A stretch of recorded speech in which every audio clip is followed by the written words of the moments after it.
quello che vuoi.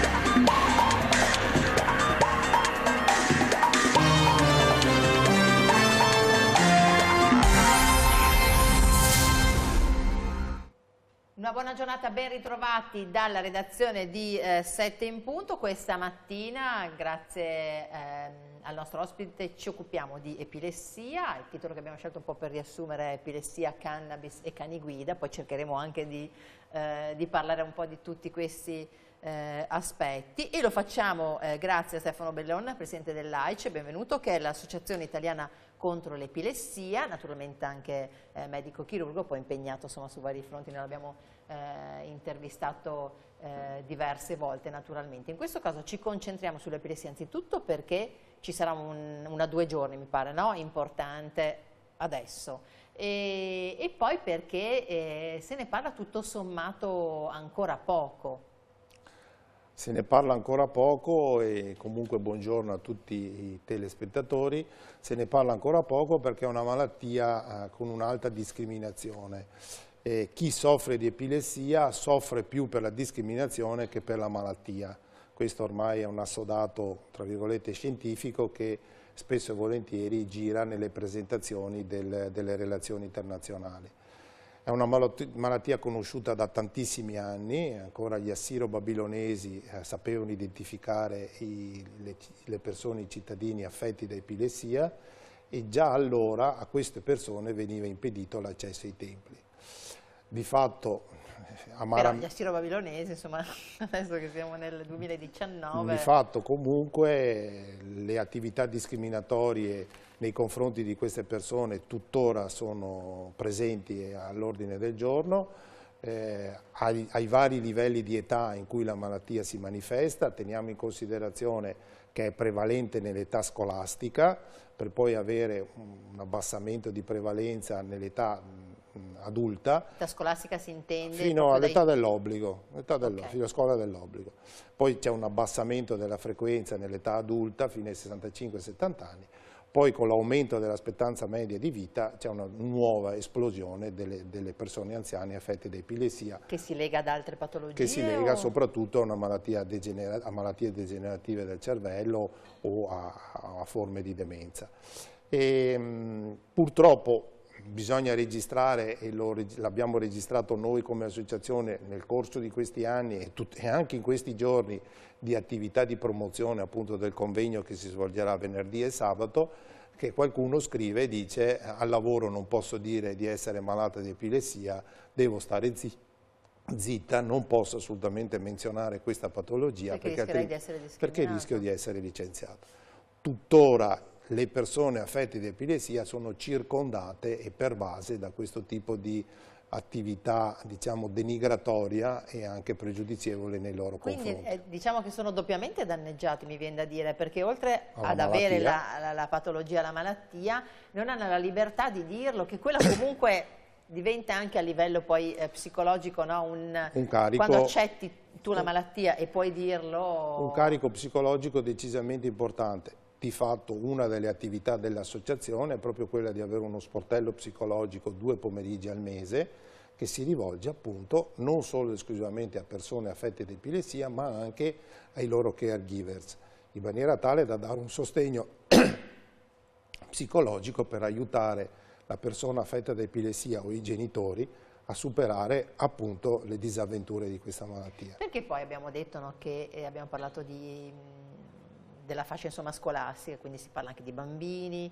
I bambini sono appunto la fascia scolastica e quella maggiormente colpita. L'80% delle insorgenze di malattia sono entro i 16-18 anni. Ma c'è un'età, diciamo, picco? No, non c'è un'età picco, però la maggior parte delle crisi stanno dentro questa fascia d'età. Quindi dai 6 ai 16? Anche bambini molto piccoli possono essere affetti da epilessia. Teniamo in considerazione che si tende sempre di più a parlare di epilessie più che di epilessia, perché varie sono le forme di manifestazione di questa malattia, che può essere l'epilessia da sola, che si presenta da sola come singola malattia nella persona, oppure essere la manifestazione clinica di altre patologie. E quindi sono molte le epilessie che devono essere prese in considerazione, certo, e molte la fascia di popolazione. Non esiste una parte del mondo in cui l'epilessia sia più prevalente rispetto ad altri. Si parla tra lo 0,7 e l'1 per 1000 e non esistono fasce geografiche, nemmeno in Italia, di maggior presenza di questa malattia, e si è fatto moltissimo da un punto di vista terapeutico, tenendo in considerazione che si stanno presentando sul mercato, alcuni sono presenti da poco, farmaci che combattano direttamente la malattia. Quindi non la crisi, diciamo. La malattia, che combattono la malattia epilettica, quindi che vadano sulla causa della malattia. E quindi diciamo contengano selettivi, magari... per esempio una delle nuovi rami su cui si fa molta ricerca è la neuroinfiammazione. Si è visto che la neuroinfiammazione può dare ed aiutare lo sviluppo di crisi epilettiche, quindi di malattia epilettica, ma fino adesso negli anni si sono fondamentalmente modulati i sintomi. I primi vecchissimi farmaci di prima battuta, tanti anni fa, dell'epilessia erano i vecchi barbiturici, che di fatto provocavano un assopimento, azzeramento della persona e tenevano sotto controllo la crisi epilettica. Però, insomma, a discapito della qualità poi... Ma ancora adesso si utilizzano farmaci sempre più innovativi mano a mano che gli anni passano, però si tendono ad utilizzare farmaci ancora molto vecchi da un punto di vista di introduzione del farmaco. Con la farmacoterapia si tengono sotto controllo circa il 75% della popolazione affetta da epilessia. Poi purtroppo esiste una fascia di popolazione che non risponde alla terapia, sono le epilessie farmacoresistenti, e quelle, anche per queste, fortunatamente, a parte quelle gravissime, esiste la possibilità di trattarli in maniera diversa, o con l'elettrostimolazione direttamente cerebrale, oppure con la chirurgia. Ah, con la chirurgia. Con la chirurgia dell'epilessia, chirurgia selettiva dell'epilessia, attraverso un sofisticato percorso diagnostico si individua il sito cerebrale responsabile dell'anarchia elettrica che genera la crisi epilettica, certo, che in mani straordinariamente esperte può essere isolata chirurgicamente e resecata. E si torna a una vita assolutamente normale, soprattutto priva di crisi epilettica. Ma questo solo per questi casi che non sono trattabili? I farmacoresistenti. Farmacoresistenti o si potrebbe arrivare nel futuro? No, anche perché è chirurgia cerebrale, per cui è chirurgia selettiva, sofisticata, mani esperte, quindi si riserva a una... Questa chirurgia si fa dove? La maggior parte degli interventi chirurgici in Italia si fa a Milano. Si fa circa l'80% degli interventi chirurgici. Ci sono altri centri, uno molto recente, Vicenza, ha presentato il suo centro di chirurgia per l'epilessia proprio questa settimana, che sta approcciando, e quindi è una risposta del Veneto ad una carenza strutturale in tutta la nostra nazione da un punto di vista di approccio e di possibilità, di opportunità terapeutica alle persone affette da epilessia farmacoresistente. Anche perché a fronte di questa carenza che abbiamo sentito si sta colmando, ci sono numeri per quello che riguarda il Veneto importanti, assolutamente importanti, tenendo in considerazione che purtroppo i tempi medi di attesa, visto che i centri sono molto pochi in Italia, i tempi medi di attesa sono altissimi. Per i bambini è stimato un tempo medio di attesa di 36 mesi, che vuol dire 3 anni. Esatto, per gli adulti si superano i 5 anni. Ed è decisamente difficile, non solo ed esclusivamente per il paziente che riceve l'informazione, ma anche per il medico che la deve dare, dire: guarda caro paziente, ti opero tra 5 anni. Ti opero fra 5 anni. Quindi, anche perché quei 5 anni, voglio dire, sono vissuti. Quei 5 anni possono essere vissuti in maniera drammatica, possono avvenire eventi drammatici, certo, o comunque sarebbero vissuti in maniera importante, perché la successione delle crisi epilettiche impatta in maniera decisamente infatti era questa la mia domanda. In maniera invalidante. Ma anche per chi deve intervenire, cioè avere un paziente che ha avuto più crisi, sollecita l'intervento, però... No, ma dico a livello di quello, diciamo, che si trova davanti poi il chirurgo, no? Cioè se ci sono state più crisi è più difficile intervenire o a prescindere? Da un punto di vista chirurgico, una volta che è stabilita la possibilità dell'intervento chirurgico, no. La numerosità delle crisi tende a sollecitare il chirurgo ad intervenire il più presto possibile.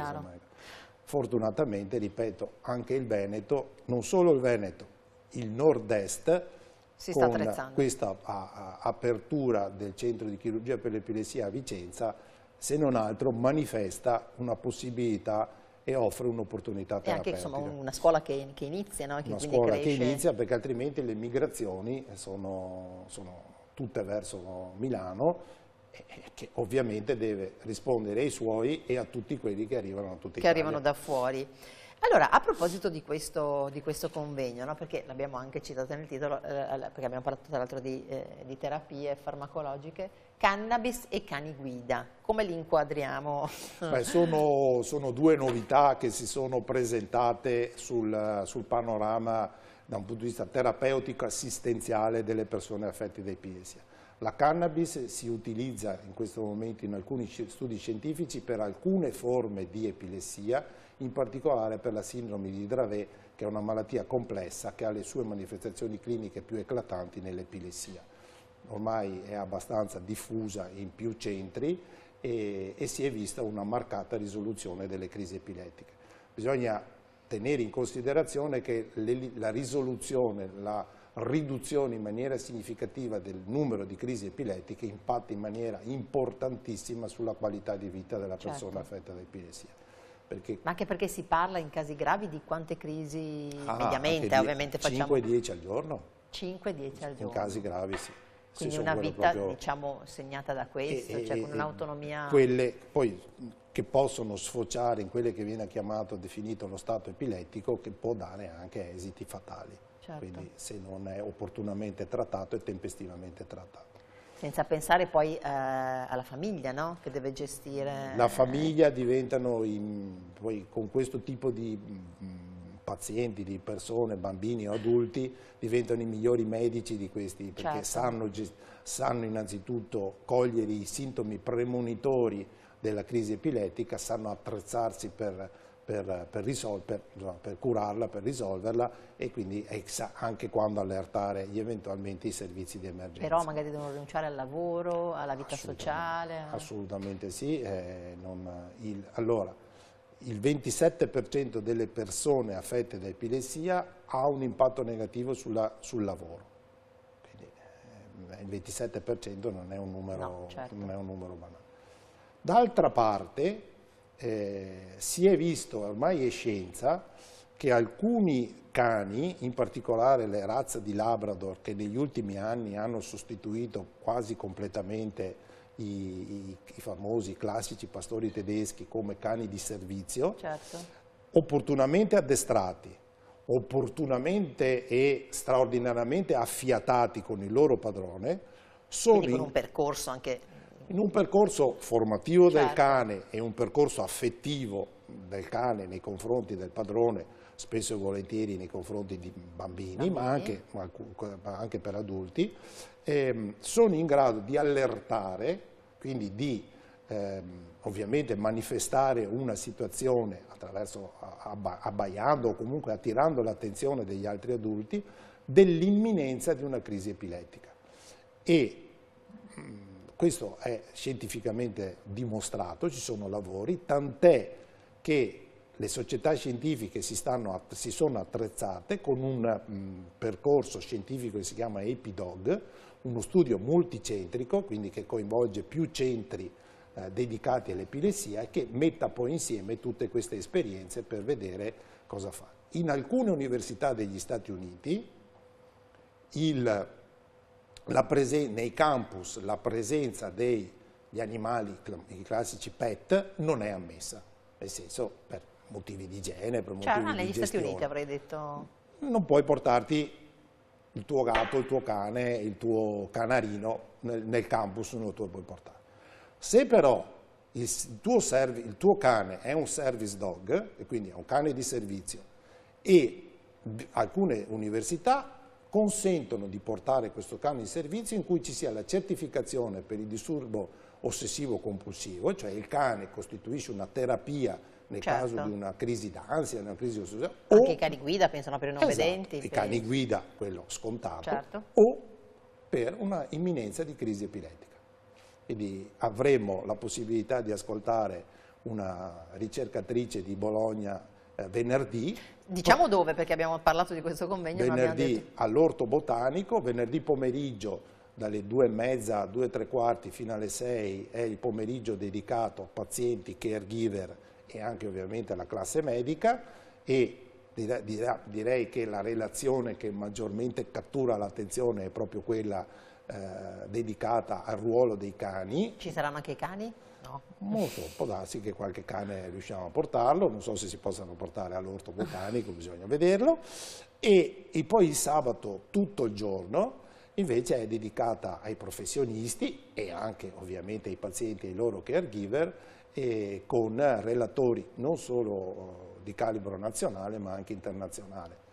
Sentiremo quali sono le prossime future opportunità terapeutiche da parte di 2 grossi esperti di terapia dell'epilessia italiani, uno è Emilio Perucca e l'altro è Pier Andrea Muglia, che è un italiano ma fa il direttore scientifico all'Università di Toronto di un programma sull'epilessia, e poi una relazione decisamente importante.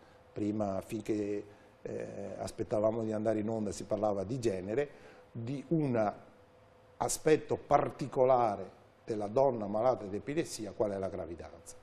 Verrà a parlarci il professor Torbjörn Thompson, che è uno svedese di Stoccolma, che è il massimo esperto di epilessia e donna, perché così come succede in tantissime altre epilessie, le malattie non si presentano nello stesso modo, non si sviluppano, non si curano nello stesso modo a seconda del genere.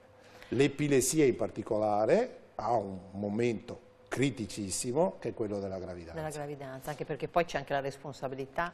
Perché buona parte dei farmaci che vengono utilizzati hanno capacità di produrre deficit e quindi non si possono usare, difetti congeniti, e quindi non si possono usare. Quindi sono 9 mesi complicati per una donna. Non sono 9 mesi complicati, sono molti di più, perché la gravidanza va assolutamente programmata, va ridotto ed eliminato il farmaco che provoca i difetti, in maniera tale che sia valutata che non ci sono crisi epilettiche con la riduzione del farmaco, va monitorata tutta la gravidanza, il parto e l'allattamento. Poi qua c'è, voglio dire, familiarità? C'è familiarità nell'epilessia. C'è familiarità nell'epilessia. C'è familiarità nell'epilessia e cioè, nel caso in cui ci siano più soggetti affetti da epilessia nella famiglia, queste sono situazioni assolutamente verificate. Il discorso che diciamo prima, no, dei cani guida, diciamo, potrebbe esserci un'apertura in Italia, perché parlavamo degli Stati Uniti, insomma, probabilmente alla fine dello studio, perché anche l'Italia è coinvolta in questo studio EpiDog attraverso la LICE, che è la Lega Italiana contro l'Epilessia, che è l'associazione dei professionisti, medici, neurologi e epiletologi. Probabilmente sì, si potrà avere un atteggiamento positivo anche nei confronti, che non è pet therapy. Certo. Non è la terapia rassicurante, affettiva, confortante del coniglietto, del cane. No, diventa quasi un salvavita, no? Cioè, se io... Assolutamente sì, diventa, e anche per l'epilessia si sono affacciati sul mercato anche dispositivi, il contraltare, cioè il cane, che è classico esempio di affettività e di rapporto tra uomo e animale. Nell'era tecnologica si sono affacciati e sono tuttora utilizzati dei dispositivi elettromedicali indossabili che allertano dell'imminenza di una crisi epilettica. Ah, ma ci sono anche in Italia? No, non ancora. Sono vendibili anche in Italia, c'è una società italiana che ha fatto una start-up all'MIT a Boston che si chiama Empatica, che produce uno di questi dispositivi. Ma sono in fase di studio o esistono? Negli Stati Uniti è approvato dall'FDA, quindi può essere, è come un farmaco, può essere tranquillamente, viene venduto e utilizzato. Che cosa fa? Rileva l'imminenza attraverso tutta una serie di sensori, l'imminenza della crisi epilettica, e allerta un caregiver attraverso l'invio di un messaggio, di una telefonata. Volevo sapere, quando si manifesta, no, l'epilessia, possono anche non esserci dei segnali premonitori? Per alcune forme di epilessia si conoscono dei segnali premonitori. Per esempio, le persone affette da epilessia sanno che non devono stare tanto tempo privati del sonno, perché la privazione del sonno può essere un fattore scatenante. Certo. Per alcune forme di epilessia, quelle sensibili alle luci lampeggianti, nell'epoca dei flipper, insomma, nella nostra gioventù, molte crisi epiletiche si innescavano e molte malattie si conoscevano appunto con la rapida sequenza, quindi queste forme sensibili si sa. Per altri ci sono delle situazioni stressanti, oppure, esattamente come dice il nome in greco, colto all'improvviso, la cosa avviene. Ma la prima volta che avviene, dico, può essere che fino a quel momento... La prima volta che avviene, nel 90% dei casi, avviene in assenza totale di sintomi premonitori. E non può essere un episodio isolato, cioè è comunque il segnale di qualcosa... Di solito sul primo episodio isolato, a meno che non sia un episodio devastante, certo, e a meno che le successive indagini diagnostiche non evidenzino la forma, per esempio, di un'epilessia secondaria, di solito non si tratta come primo episodio isolato. Si aspetta eventualmente il secondo episodio e poi si iniziano a trattare con i classici farmaci che vengono utilizzati.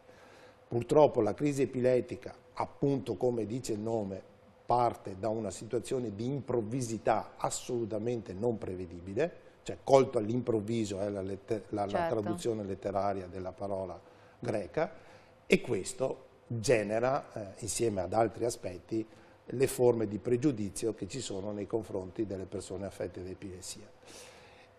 La crisi epilettica in sé allontana, perché purtroppo fa molta paura, la persona perde i sensi, perde contatto con la realtà. Certo, poi se non la si sa gestire. Si agita, si muove, non si sa che cosa fare, tutto questo... Poi dipende, magari voglio dire se è un bambino, una persona grande, cioè gestire anche voglio dire una persona magari grande. Poi cadono per terra, possono farsi male nella caduta, provocarsi dei traumi. Tutto questo ci ha indotto a chiedere la disponibilità di una nota azienda che produce latte nel Veneto. Che possiamo nominare perché visto che insomma è impegnata in questa causa. Che è Latte Busche, che è storicamente impegnata in attività sociali da sempre, che ci ha prestato letteralmente il fianco di un litro di latte per far vedere, per evidenziare le 8 norme di che cosa fare in caso di crisi epilettica. È una campagna di sensibilizzazione positiva nei confronti della malattia che ha lo scopo di avvicinare, proprio di mettersi in una situazione positiva nei confronti delle persone affette da epilessia, dando un'informazione sanitaria, e cioè dicendo alla persona, facendogli sensibilizzarlo, dicendogli guarda che cosa devi fare se per caso nella tua vita dovessi incontrare una persona che ha una crisi epilettica, e questo rafforza, almeno nella mia intenzione e nell'intenzione dell'associazione, l'atteggiamento positivo nei confronti di queste persone piuttosto che un atteggiamento, e soprattutto mette le persone nelle condizioni di poter saper gestire, oltre ovviamente come quello che fanno tutti, perché immagino a bambini che vanno a scuola. La scuola è un altro versante su cui lavorare, sulla quale stiamo lavorando e lavoriamo da 3 anni, non solo la scuola, perché le nuove dinamiche come posso dire, di partecipazione del mondo dell'educazione ci hanno chiesto appoggio anche nei confronti dei bambini che frequentano i centri estivi, perché gli stessi bambini che vanno a scuola poi vanno nei centri estivi e si portano le stesse problematiche, per cui da 4 anni abbiamo avviato un'intensa attività di informazione in collaborazione con l'ufficio scolastico provinciale nella provincia di Padova e con la FISM, la Federazione Italiana delle Scuole Materne, al corpo insegnante, sono circa 1000-1200 contatti all'anno, in cui raccontiamo insieme ai neurologi della clinica pediatrica che cos'è l'epilessia e soprattutto che cosa fare in caso di crisi epilettica. Recentemente, 29 gennaio, è stato pubblicato sul BUR una delibera della giunta regionale a cui noi abbiamo contribuito nella sua stesura, che è appunto la pubblicazione, la sollecitazione delle raccomandazioni ministeriali di che cosa fare in caso non solo di crisi epilettica, ma anche di crisi asmatica o di crisi allergica o di crisi diabetica, certo, per i bambini che necessitano di somministrazione di farmaci non solo in acuto ma anche in cronico. E questo è un altro importante passo avanti nei confronti di persone, bambini e anche adulti che devono frequentare ambienti per parecchie ore durante la giornata e che potrebbero essere in sicurezza.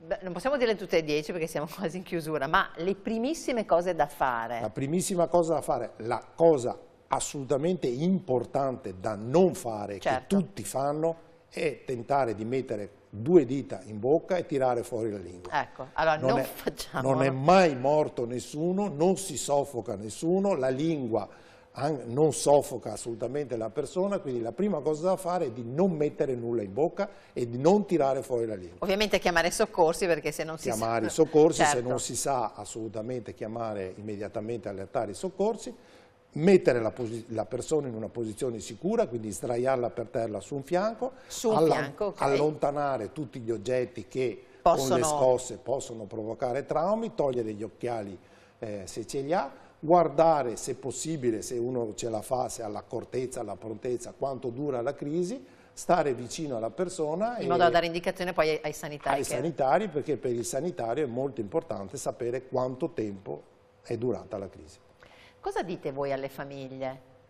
Perché poi esiste un percorso formativo anche nei confronti delle famiglie e noi ci avviciniamo, ci affianchiamo al percorso dei medici, ovviamente, a noi spetta la parte sociale e quindi diamo il supporto psicologico e diamo aiuto per esempio a tutti quelli che non riescono a ottenere riconoscimento di un'invalidità qualora ci sia. Perché non sempre si ottiene? Ci sono alcuni che fanno fatica a ottenere un'invalidità, soprattutto nella farmacoresistenza. La farmacoresistenza prevede che uno abbia una persona a fianco che lo sorvegli, certo, e quindi diventa molto difficile, quindi possa avere, se non avere una persona, avere la possibilità di un aiuto economico che gli consenta di sostenere un costo per avere una persona a fianco che lo aiuti nella gestione della normale attività. E invece la ricerca, al di là della parte farmacologica, la ricerca fa passi avanti. Abbiamo qui a Padova il professor Giorgio Carmignotto che da anni si occupa di ricerca di base. Quindi proprio ricerca su animale sperimentale di forme di epilessia, di sviluppo di forme di epilessia e di somministrazione di farmaci.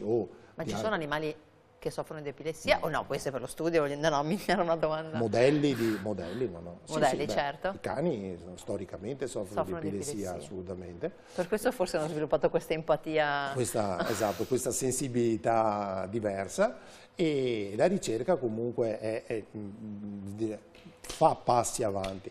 Non ne fa tantissimi perché non è stimolatissima su una fetta piccola di persone, perché ripeto, il 70%, posso portare l'esperienza della nostra famiglia, il 70% della popolazione con i farmaci vive una vita assolutamente normale. Studia, va in piscina, gioca a calcio, gioca a pallavolo, pallacanestro, va con gli amici, assolutamente normale. Per cui la ricerca non è straordinariamente stimolata perché la fetta è abbastanza piccola. Certo. Però nonostante questo, visto e considerato che alcuni farmaci nelle donne non si possono più utilizzare, lo stimolo se non altro è di maggiore attenzione soprattutto per il genere femminile. Bene, allora grazie a Stefano Bellon, presidente dell'AICE, che è l'Associazione Italiana contro l'Epilessia. Noi vi abbiamo mostrato anche il sito, quindi trovate anche tutte le informazioni lì.